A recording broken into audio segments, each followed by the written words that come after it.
Hello dear students, welcome to Parcham classes. This is Piyush, your English mentor. 50 golden rules की series में आपका स्वागत है। वापस हम नए रूल्स को डिस्कवर करेंगे उन पे बेस्ड बहुत सारे क्वेश्चंस को, और देखेंगे कि प्रीवियस ईयर में आए हुए क्वेश्चंस को हम इन रूल्स के थ्रू कैसे आसानी से सॉल्व कर सकते हैं। तो शुरू करते हैं आज की इस क्लास को और देखते हैं कौन से नए रूल्स हैं जो आज हम सीखेंगे और फिर करेंगे उन पे बेस्ड क्वेश्चंस को। चलिए देखते हैं सबसे पहले हमें क्या जानना है।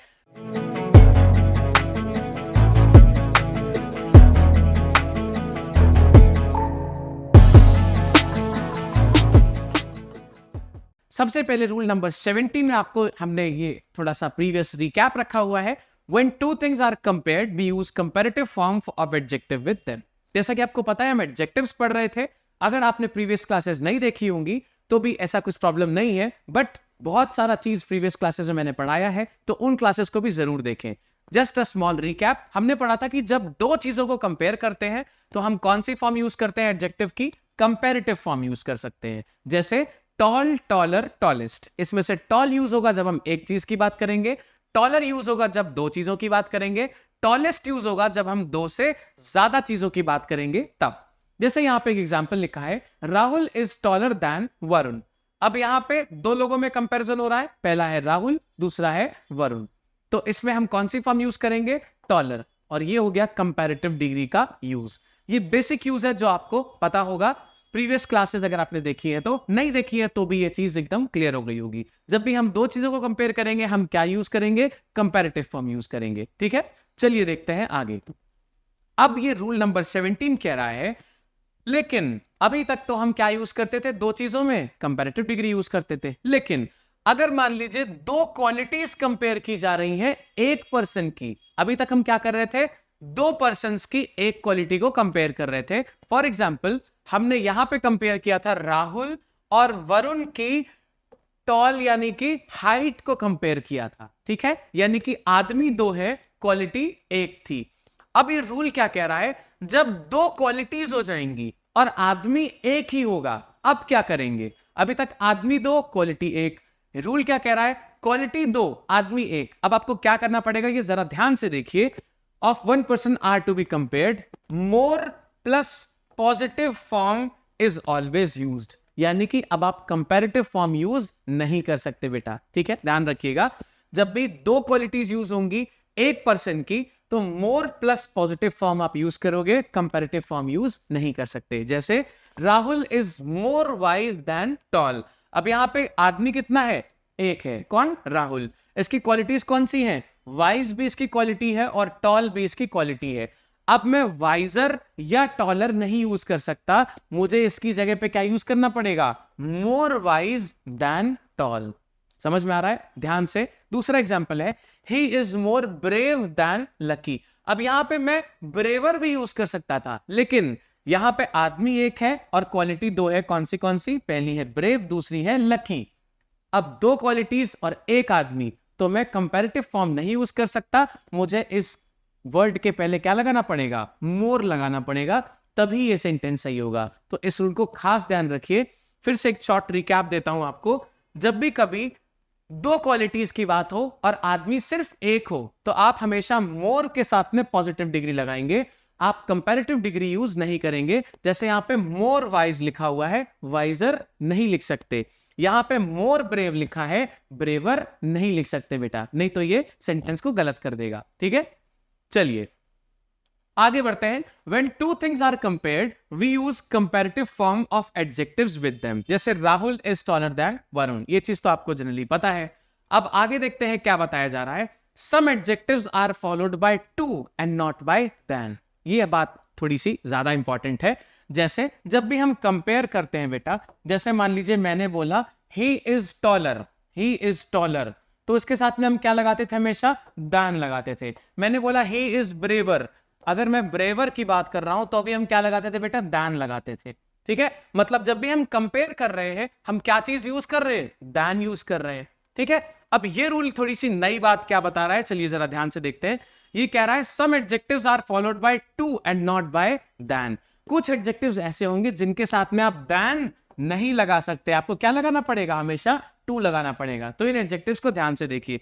पहला एडजेक्टिव है आपके सामने प्रायर, दूसरा एडजेक्टिव है इंफीरियर। प्रायर का मतलब क्या होता है, जो ज्यादा इंपॉर्टेंस दिया जाए, इसी से प्रायोरिटी बना है। ठीक है बेटा, तो क्या वर्ड्स है हमारे पास में, दो वर्ड्स आ गए, पहला है प्रायर, फिर दूसरा है इंफीरियर। इंफीरियर किसको बोलते हैं, जैसे इंफीरियर और सुपीरियर होता है ना, इंफीरियोरिटी कॉम्प्लेक्स होता है, मतलब नीचा दिखाना किसी को या फिर थोड़ा सा डाउनग्रेड करना किसी को, उसको इंफीरियर बोलते हैं। फिर आता है हमारे पास में जूनियर, फिर आता है हमारे पास में प्रेफर। ये सबसे ज्यादा यूज होने वाले वर्ड्स में से एक है प्रेफर। जैसे किसी ने बोला I prefer coffee over tea, I prefer coffee than tea, ये दोनों गलत हैं। It should be I prefer coffee to tea. ठीक है, चाय और कॉफी में से मुझे अगर कॉफी पसंद है तो इस बात को मैं बोलूंगा I prefer coffee to tea. यहां पे मुझे दैन नहीं लगा सकता, मुझे टू लगाना पड़ेगा। ठीक है बेटा, आगे देखिए नए वर्ड्स। फिर है सीनियर, जैसे जूनियर था वैसे सीनियर है। फिर प्रेफरेबल है, प्रेफर का बड़ा भाई है प्रेफरेबल, उसके साथ में भी हमेशा आप क्या लगाओगे, टू लगाओगे। फिर आता है सुपीरियर, जैसे इंफीरियर है वैसे ही उसका उल्टा क्या होता है, सुपीरियर। सुपीरियर मतलब बड़ा या फिर हाई लेवल पे अप्रोच, इंफीरियर मतलब थोड़ा सा नीचा दिखाना। फिर आता है एल्डर, ओल्डर जब आप यूज करोगे तो आप दैन लगाओगे, एल्डर जब आप यूज करोगे तो टू लगाओगे, ध्यान रखिएगा। एग्जाम्पल के लिए अगर लिखा है I prefer coffee than tea, अभी मैंने आपको ऐसा ही सेम एग्जाम्पल दिया था, I prefer coffee than tea, तो दैन यहां लगाओगे तो गलत हो जाएगा, दैन की जगह क्या लगाएंगे तो सही होगा, ये टू लगाना पड़ेगा, ये तब सही होगा। ठीक है बेटा, तो सही सेंटेंस क्या होगा, I prefer coffee to tea. अगर आपको ओवर लगाने पे सही लग रहा है तो मत लगाइएगा, वो गलत होता है, सिर्फ आप टू लगा सकते हो, ओवर दैन कुछ भी नहीं लगाएंगे, यहां पे सिर्फ टू एप्लीकेबल है।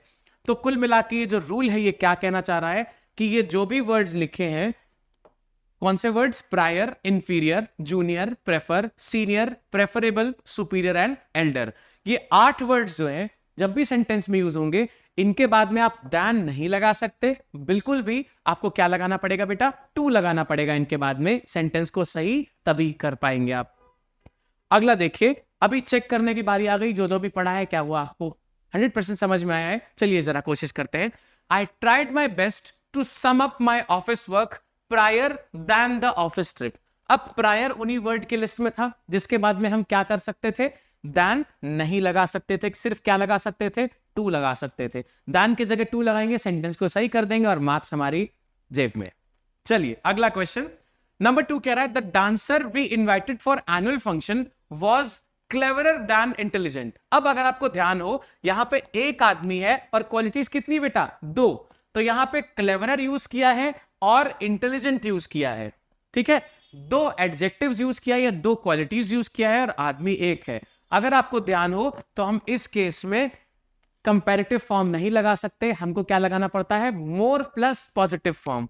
तो क्लेवरर के साथ में पहले मैं लगाऊंगा मोर, और क्लेवरर किसका कंपैरेटिव फॉर्म है, क्लेवर का, इसलिए क्लेवरर की जगह मोर क्लेवर लगाऊंगा और ये सेंटेंस अब सही होगा।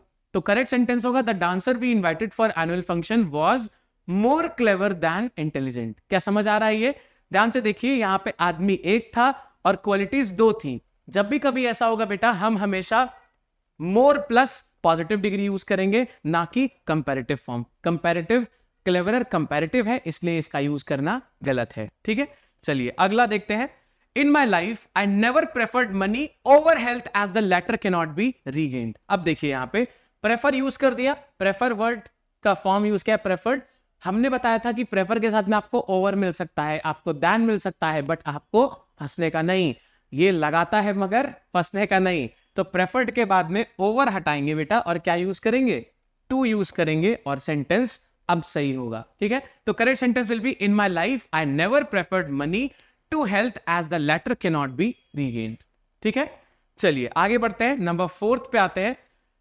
Michael Kors is superior than all the other fashion brands popular among us. अब यहां पे माइकल कॉर्स जो बहुत पॉपुलरली एमके नाम से भी फेमस है, इज सुपीरियर दैन, सुपीरियर कौन से वर्ड की लिस्ट में आ रहा है, जिनके बाद में दैन या ओवर नहीं लग सकता, हमेशा क्या चाहिए, टू चाहिए। सुपीरियर दैन के बाद, सुपीरियर के बाद में दैन काट के हम क्या लगाएंगे, टू, और ये सेंटेंस को कर देगा एकदम करेक्ट।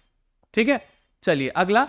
आई होप आपके आंसर्स भी ऐसे ही आ रहे होंगे, इतना इजीली आप भी कर पा रहे होंगे। As my grandpa is elder than me I never thought of reverting him even if he says something wrong. Definitely बहुत अच्छी आदत है, बड़ों को उल्टा जवाब नहीं देना चाहिए, ये बहुत अच्छी एथिक्स भी सिखा रहा है। चलिए खैर, as my grandpa is elder than me, मैंने आपको बताया था एल्डर के साथ में तो आपको क्या यूज करना पड़ेगा, टू। अगर यहाँ पे ओल्डर लिखा होता तब हम यहाँ पे क्या यूज करते थे, देन। अच्छा, अगर किसी के दिमाग में ये आ रहा है कि मैं एल्डर को चेंज करके ओल्डर कर दूं तो कैसे होगा, ध्यान से देखिए, माई ग्रैंडपा लिखा है, ठीक है। जब हम सेम फैमिली वालों की बात करते हैं तो ओल्डर हम नहीं यूज कर सकते बेटा। एक क्लास में मैंने ये भी पढ़ाया है, अगर आपने नहीं पढ़ा है तो आप इस क्लास के बाद में वो वापस वीडियो देख सकते हो। एल्डर हम यूज करते हैं जब सेम फैमिली मेंबर्स की बात होती है, ओल्डर हम तब यूज कर सकते हैं जब सेम फैमिली ना हो, ठीक है। चलिए यहां पे करेक्ट क्या होगा, दान की जगह पे हम टू लिखने लग जाएंगे, ठीक है। 6th क्वेश्चन है, I am not very sure that our audience will prefer this prototype than that.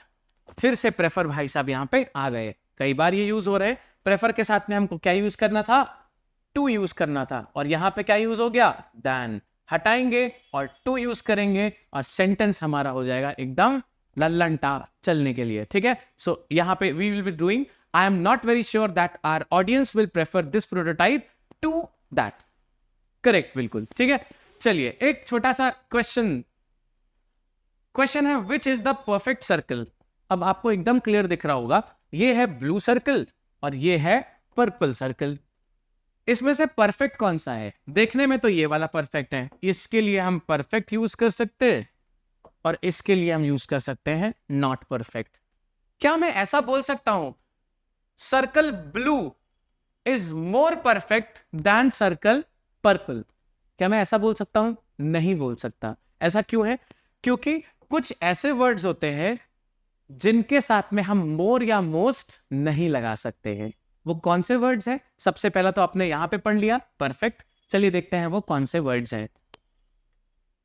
Rule number 18 में हमें पढ़ना है कुछ एडजेक्टिव्स के कंपैरेटिव और सुपरलेटिव नहीं होते हैं, इसलिए इनके साथ में हम कभी भी दैन, टू, मोर या मोस्ट नहीं लगा सकते बेटा, ठीक है। कौन से वर्ड्स है वो? परफेक्ट जो अभी हमने पढ़ा, ध्यान होगा आपको सर्कल वाले केस में। फिर होता है कंप्लीट, फिर होता है एक्सट्रीम, ये थोड़ा सा इरेज हो गया है, ये है एक्सट्रीम। फिर आता है यूनिक, फिर आता है एंटायर, फिर आता है इटर्नल। इटर्नल का मतलब क्या होता है? नेवर एंडिंग, इटर्नल, ठीक है, इटर्नल।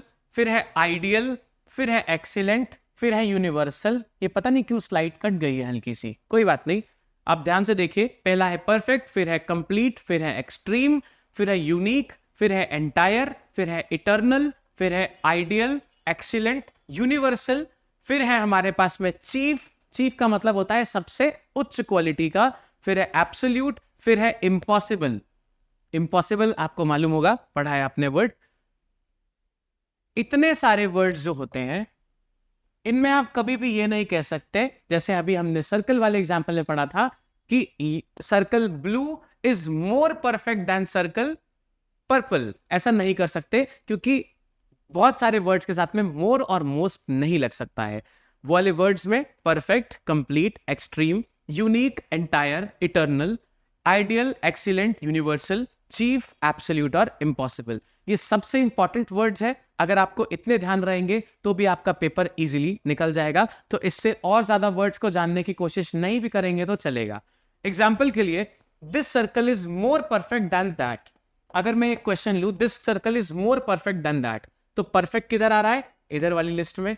अब परफेक्ट के पहले मैं मोर या मोस्ट नहीं यूज कर सकता, तो मैं क्या करूंगा? दिस सर्कल इज परफेक्ट और देन दैट भी हटा दूंगा, ठीक है बेटा।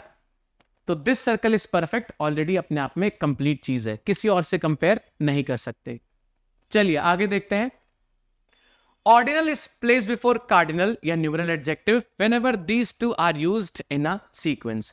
अब यहां पे हमको एक नई चीज सीखनी है, ऑर्डिनल और कार्डिनल। आपको शायद ये पता नहीं होगा, मैं आपको बताता हूं। जैसे मान लीजिए हमने एक नंबर लिखा 4। Before we step to the other point, जरा ये ध्यान से समझिएगा क्योंकि वो ऑर्डिनल और कार्डिनल के बेसिस पे है। अगर मैंने लिखा 4, अब इसको दो तरह से लिख सकते हैं। पहला हो सकता है FOURTH, फोर्थ, और दूसरा हो सकता है FOUR, 4। ठीक है बेटा, ये दो तरह से लिख सकते हैं। जब मैं इसको फोर्थ लिख रहा हूं तो ये इसका ऑर्डर बता रहा है, इसीलिए इसका नाम होता है ऑर्डिनल, ORDINAL, ऑर्डिनल। ठीक है, जब ये इसका ऑर्डर नहीं बता रहा है, यानी कि प्लेन जब नंबर पढ़ रहा है, तो इसको हम बोलते हैं कार्डिनल। तो जब भी किसी चीज का ऑर्डर बताया जाएगा उसको हम बोलेंगे ऑर्डिनल, और जब किसी चीज को प्लेन एज अ नंबर हम पढ़ेंगे तब हम क्या बोलेंगे उसको, कार्डिनल। अब देखते हैं रूल क्या बात कर रहा है। रूल कह रहा है ordinal is placed before cardinal या numeral adjective whenever these two are used in a sequence. अगर ऑर्डिनल और कार्डिनल एक साथ आ जाए तो पहले कौन सा रखेंगे, हमेशा हमको रखना पड़ेगा ऑर्डिनल पहले रखेंगे, उसके बाद में कार्डिनल आएगा। जैसे लिखा है the 2 first chapters are not of my interest. अब यहाँ पे 2 क्या है बेटा, नंबर को पढ़ रहा है, ये क्या हो गया, कार्डिनल। फर्स्ट क्या है, ऑर्डर बता रहा है, ये क्या हो गया, ऑर्डिनल हो गया। तो पहले कौन सा रखना पड़ेगा, पहले हमको रखना पड़ेगा ऑर्डिनल इज प्लेस्ड बिफोर, तो ऑर्डिनल पहले रखेंगे, कार्डिनल को बाद में कर देंगे। तो ये सेंटेंस है जो, ये सही कैसे होगा, हमें 2 फर्स्ट काट के यहाँ पे कैसे क्या करना पड़ेगा तो ये सही हो जाएगा। ध्यान से देखिए, 2 फर्स्ट यहाँ पे गलत है, इसकी जगह पे हम क्या लिखेंगे, द फर्स्ट 2। अब ये सेंटेंस सही है। ऐसा क्यों कर रहे हैं बेटा, क्योंकि पहले ऑर्डिनल लिखना है, मतलब ऑर्डर बताने वाला वर्ड, फिर हमें लिखना है कार्डिनल जो नॉर्मल एक नंबर को पढ़ रहा है। तो the first 2 chapters are not of my interest, ऐसे करेंगे तब ये सेंटेंस ठीक होगा। क्लियर है बात, समझ आ रहा है। चलिए देखते हैं कुछ क्वेश्चंस को और चेक करते हैं कि अभी हमें कितना चीजें समझ आई है। First question, I have never seen a more unique plan for conquering a fort और कासल। क्या आप याद कर पा रहे हैं कि हमने ऐसे वर्ड्स पढ़े थे जिनके साथ में मोर या मोस्ट लगाएंगे तो सेंटेंस को गलत माना जाएगा। यूनिक उन वर्ड्स में से एक था। यहां पे भाई साहब ने क्या किया है, अ मोर यूनिक लगा दिया है, यहां पे हमको अ मोर काटना पड़ेगा और अब ये सेंटेंस ठीक है। आई have never scene unique plan for conquering a fort और कासल। ठीक है बेटा, समझ आ रहा है। यहां पे मैं क्या यूज कर सकता हूं, I have never seen a more की जगह सच अ यूनिक प्लान, इस तरह का यूनिक प्लान अगर मैं यूज करूंगा तो सही रहेगा, अ मोर लगाना गलत होगा। ठीक है, तो क्वेश्चन नंबर 1 का जो करेक्शन होगा वो होगा अ मोर हटाएंगे क्योंकि हम कंपेयर नहीं कर सकते हैं, इसकी जगह अगर हम सच अ लगाएंगे तब ये सही हो जाएगा, सच अ यूनिक प्लान। ठीक है, सेकंड क्वेश्चन पे आइए। Good health is the chiefest delight a human can possess in his entire life। Chief हमने पढ़ा था, ऐसे वर्ड की लाइफ, ऐसे वर्ड की लिस्ट में आता है जिनका ER EST नहीं हो सकता। चीफ के साथ में ना आप मोर लगा सकते हो ना आप मोस्ट लगा सकते हो। तो good health is the chief delight हम करेंगे तब ये सही होगा। ठीक है, परफेक्ट वाली लिस्ट में चीफ वर्ड भी था, तो चीफेस्ट कुछ नहीं हो सकता बेटा, क्योंकि इसका मोर मोस्ट या चीफर चीफेस्ट नहीं लगा सकते हैं। चीप जो वर्ड होता है CHEAP, इसके साथ में कंपैरेटिव यूज होते हैं, चीपर चीपेस्ट होता है बट चीफ के साथ में नहीं होता है, ये थोड़ा सा डिफरेंस है, ध्यान रखिएगा इस चीज को। नेक्स्ट क्वेश्चन पे आते हैं।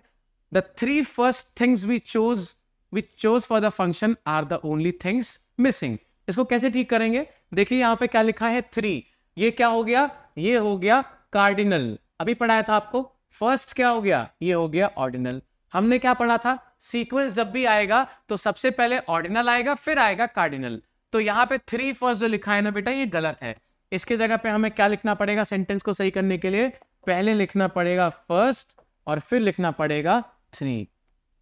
अब ये सेंटेंस को सही कर दिया। ठीक है, तो सही सेंटेंस क्या होगा, the first 3 things we chose for the function are the only things missing. Clear है। चलिए अगले क्वेश्चन पे आते हैं। It is more absolute, so you need not give it a second thought। Absolute word भी उन्हीं words की list में था, ध्यान है आपको।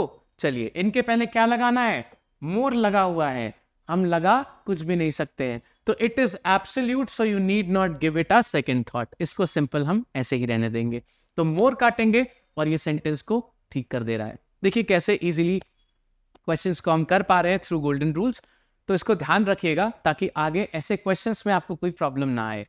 फिफ्थ क्वेश्चन कह रहा है the earth revolves around the sun and the moon revolves around the earth is the most universal truth. Universal भी उन्हीं वर्ड्स की लिस्ट में था बेटा जिनके पहले हम मोस्ट या मोर नहीं लगा सकते हैं। यहाँ पे हमने मोस्ट लगा के गलती कर दी, तो मोस्ट को हटाएंगे और ये सेंटेंस को सही कर देगा। ठीक है, तो करेक्ट सेंटेंस होगा the earth revolves around the sun and the moon revolves around the earth is the universal truth. ठीक है, समझ आ रहा है? आसान था आई गेस ये। चलिए 6th क्वेश्चन देखते हैं। It is amazing how Hitler came without impressions and became the most supreme power. फिर से सुप्रीम ऐसा वर्ड है जिसके पहले आप मोर या मोस्ट नहीं लगा सकते बेटा, यहां पे मोस्ट लगा के इन्होंने गड़बड़ कर दिया, तो बिकेम द सुप्रीम पावर लिखोगे और ये सेंटेंस ठीक हो जाएगा। राइट, समझ आ गया? तो ये सारी चीजें आपको दिमाग में रखनी है और कोशिश करना है कि आप जब भी कोई क्वेश्चन लगाओ ट्राई करो रिलेट करने का कि कौन से गोल्डन रूल पे हमने ये पढ़ा था, ताकि कुछ भी मिसिंग लगे तो आप वापस जाके गोल्डन रूल्स के थ्रू इन चीजों को चेक कर लो, जिससे आगे आने वाले कोई भी क्वेश्चन में आपको कोई क्वेरी या डाउट ना रहे। आशा करता हूं कि आप बहुत सारे क्वेश्चंस लगा रहे होगे, डाउट्स मुझे कमेंट भी कर रहे होगे, जिससे मैं उसको सॉल्व करके आपकी प्रिपरेशन जर्नी को और इजी बनाऊंगा। Till the next class, see you, take care. इसके फ्री पीडीएफ्स आप ले सकते हो टेलीग्राम और हमारे परचम क्लासेस के एप्लीकेशन से। Thank you, take care.